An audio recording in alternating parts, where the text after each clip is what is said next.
علمی نالج کے معزز خواتین و حضرات، السلام علیکم۔ پرانے وقتوں کی بات ہے، کسی قصبے میں ایک سوداگر رہتا تھا۔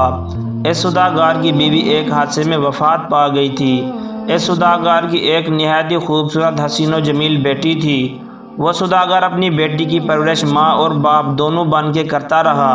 اس کی بیٹی بچپن میں بہت خوبصورت تھی، لیکن جب جوان ہوئی تو اس کو دیکھ کر ایسا لگتا تھا کہ ساری کائنات کا حسن اس پر پلٹ پڑا ہے۔ وہ سوداگر اپنی بیٹی کا بہت خیال رکھتا تھا اور جہاں بھی جاتا اس کو اپنے ساتھ لے جاتا۔ اس نے اپنی بیٹی کو کبھی اکیلا گھر میں تنہا نہیں چھوڑا، کیونکہ وہ سمجھتا تھا کہ جب بھی کوئی لڑکی اکیلے گھر میں موجود ہو تو اس کے دل میں گناہ کرنے کا خیال پیدا ہو جاتا ہے، اور پھر جو لڑکی گناہ کرنے کا ٹھان لے اس کو پورا کر کے ہی چھوڑتی ہے۔ لیکن وہ سوداگر خود بہت عیاش پرست تھا۔ جب بھی کسی کام کے سلسلے میں دوسرے قصبے میں جاتا تو اس قصبے کے کسی بھی خوبصورت لڑکی کے ساتھ زنا کیے بغیر واپس نہیں آتا تھا۔ اس سوداگر نے اپنے کام کے لیے 3 نوجوان کو اپنے پاس رکھا ہوا تھا۔ جو بھی کوئی اس سوداگر کا بھاری کام ہوتا وہی 3 آدمی کرتے تھے۔ ایک دفعہ وہ سوداگر معمول کے مطابق جنگل سے گزر رہا تھا تو سوداگر کی نظر ایک ہاتھی پر پڑی جو مادہ ہاتھی کے ساتھ ملاپ کر رہا تھا، اور یہ سارا منظر اس کی بیٹی بھی دیکھ رہی تھی۔ اس سے پہلے اس کی بیٹی نے اپنی پوری زندگی میں اس طرح کا کوئی بھی کام ہوتا ہوا نہیں دیکھا تھا، لیکن جیسے ہی اس کی بیٹی نے ایک ہاتھی کو مادہ کے ساتھ جسمانی ملاپ کرتے ہوئے دیکھا تو اس کے جذبات بھی جاگ اٹھے اور اس کے دل ہی دل میں کسی مرد کے ساتھ زنا کرنے کی خواہش پیدا ہو گئی، کیونکہ وہ جوان ہو چکی تھی اور سوداگر نے ابھی تک اپنی بیٹی کی شادی بھی نہیں کی تھی۔ سوداگر کے کردار کو دیکھ کر کوئی بھی اس سے رشتہ کرنے کے لیے تیار نہیں تھا۔ اب اس کی بیٹی غیر مرد سے زنا کرنے کے لیے تڑپ رہی تھی۔ ایک رات کو سوداگر جب سونے لگا تو اس کی بیٹی نے اس کو دودھ میں نشے والی دوا پلا دی۔ اب جیسے ہی سوداگر نے نشے والا دودھ پیا تو اس پر غشی طاری ہو گئی اور وہ اسی جگہ سو گیا۔ اس کے بعد جب آدھی رات کا وقت ہوا تو اس کی بیٹی اپنے کمرے سے باہر نکلی اور اپنے گھر کے باہر موجود ایک جھونپڑی کے اندر گئی جس میں اس کے باپ کے 3 ملازم رہتے تھے۔ جیسے ہی وہ جھونپڑی کے اندر داخل ہوئی تو دروازے کی آواز سے ان تینوں کی آنکھ کھل گئی۔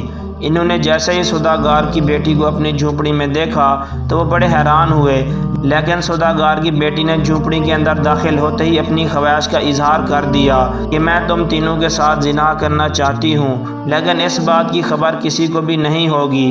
پہلے تو ملازم ڈرنے لگے، لیکن جب انہوں نے سوداگر کی بیٹی کی خوبصورتی کو دیکھا تو خود پر قابو نہ رکھ سکے اور ان تینوں نے اس لڑکی کے ساتھ زنا کرنا شروع کر دیا، اور ادھر سوداگر اپنے کمرے میں نشے سے چور سو رہا تھا۔ وقت گزرتا رہا۔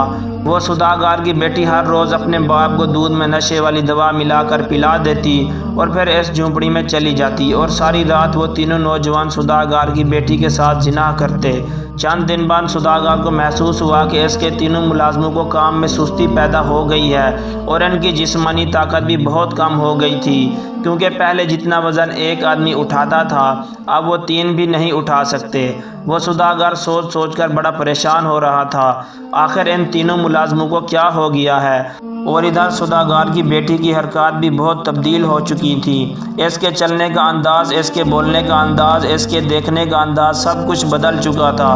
وہ سوداگر بڑا ماہر تھا، اس نے بھانپ لیا آخر کوئی بات تو ضرور ہے۔ یہی سوچتے سوچتے اس نے منصوبہ تیار کیا۔ جب رات ہوئی تو وہ سونے لگا۔ اس کی بیٹی نے دودھ تیار کیا۔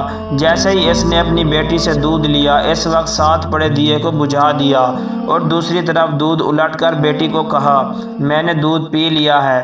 اس کے بعد اس کی بیٹی نے دیا جلا دیا اور اس کے بعد وہ سوداگر سو گیا۔ اس کی بیٹی نے سمجھا کہ میرا باپ گہری نیند میں سویا ہوا ہے، لیکن جب آدھی رات کا وقت ہوا تو سوداگر اپنے بستر سے اٹھا تو دیکھا کہ اس کی بیٹی اپنے بستر پر موجود نہیں ہے، تو وہ تلاش کرتا اس جھونپڑی کے پاس جا گزرا۔ جیسے وہ جھونپڑی کے پاس گیا تو اس کے اندر سے اس کی بیٹی کی گندی گندی آوازیں آ رہی تھیں۔ جب اس نے دیکھا کہ 3 ملازم اس کی بیٹی کے ساتھ زنا کر رہے ہیں تو جیسے ہی اس نے یہ منظر دیکھا تو اس کے پیروں تلے زمین ہی نکل گئی۔ یہ سوچ سوچ کر وہ پاگل ہو رہا تھا کہ اتنے عرصے میں جن عزت دار والدین کی بیٹیوں کے ساتھ کھیلتا رہا ہوں، آج اس کا قرض میں نے چکا دیا اور اپنی آنکھوں سے بیٹی کے ساتھ زنا ہوتا ہوا دیکھ لیا۔ پھر اس نے اپنے ملازموں سے کہا کہ تم نے میرے ساتھ غداری کی ہے، لیکن اس کام میں میری بیٹی کا کوئی قصور نہیں ہے، کیونکہ اگر میں کسی بھی ماں باپ کی بیٹی کے ساتھ ایسا کام نہیں کرتا تو آج شاید میری بیٹی کی عزت محفوظ ہوتی۔ اس کے بعد اس نے اپنی نیام سے تلوار نکالی اور ان تینوں کا سر قلم کر دیا۔ پھر اس جگہ سے ہمیشہ ہمیشہ کے لیے چلا گیا اور اپنے تمام گناہوں سے استغفار کیا۔ اس نے اپنے آپ سے وعدہ کر لیا تھا کہ میں زندگی میں کبھی بھی کسی کی بیٹی کے اوپر بری نظر سے بھی نہیں دیکھوں گا۔ دوستو، مزید اس طرح کی دلچسپ ویڈیو دیکھنے کے لیے ہمارے چینل کو سبسکرائب ضرور کیجیے۔ شکریہ۔